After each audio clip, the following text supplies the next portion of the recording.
Hey guys, Portia here, and one of the biggest questions that I've gotten over the years is about the Sublimation DTF hack. And the question is, how well does it hold up? Well guys, today I'm going to show you all proof. I have a sweatshirt that I made using this exact hack 2 years ago this past September, and it still looks brand new, y'all. Let's go ahead and jump right in. Okay guys, this is the sweatshirt that I am referring to that I made 2 years ago. The full tutorial on how to create it will be linked down there in the description, so go ahead and check it out. But what I want you guys to really focus on is the finished product, so to speak. So what don't we see here? We do not see any cracking. We don't see fading. We don't see any bleeding. And trust me when I tell you, don't wear it every day, but this particular sweatshirt has been washed multiple times and it's holding up really good. Let's talk about what the DTF sublimation hack is. It pretty much allows you to sublimate on fabrics that normally would not accept sublimation ink, i.e. 100% cotton or even blends. So 50% cotton, 50% polyester, so forth and so on. This particular sweatshirt that I transferred the image onto is a really good example of this hack because I was able to put sublimation ink on a blend.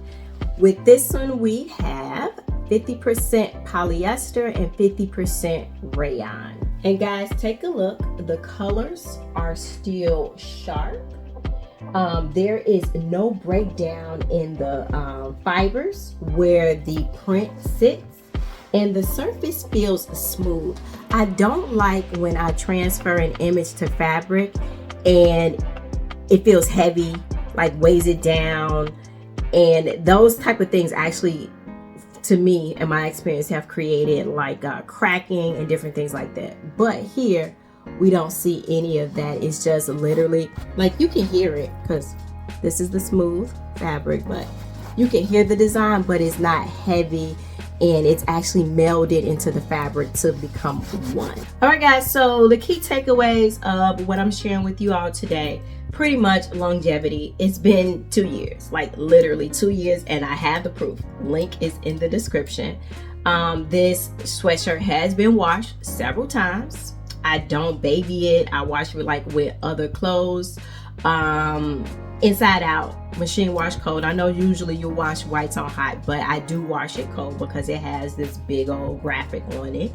Again, no peeling like vinyl, no cracks, nothing like that. And then the image itself is still soft and it's flexible, and it's like not heavy or rubbery like I mentioned a little bit earlier. So if you're wondering if this hack works, in my opinion, the answer is a yes, especially when you are working with blends and you don't want to have to worry about a high polyester count, because when you're working with sublimation, we do know the polyester count, the higher it is, the better the ink will absorb into the fabric. With the hack, you don't necessarily have to worry about that. All right, so that is all I have for you guys today. I just want to share with you all my proof that the DTF sublimation hack really does work. Now remember that key word in there, hack. It does not replace DTF, which is a total different beast all unto itself, which I really do like DTF as well. But guys, if you got any questions, concerns, emotional outbursts, let me know. If you found the video helpful or just plain old entertaining, could you go ahead and give it a like? But guys, as always, stay colorful, stay creative, and always find joy in the little things you do. Until next time, peace.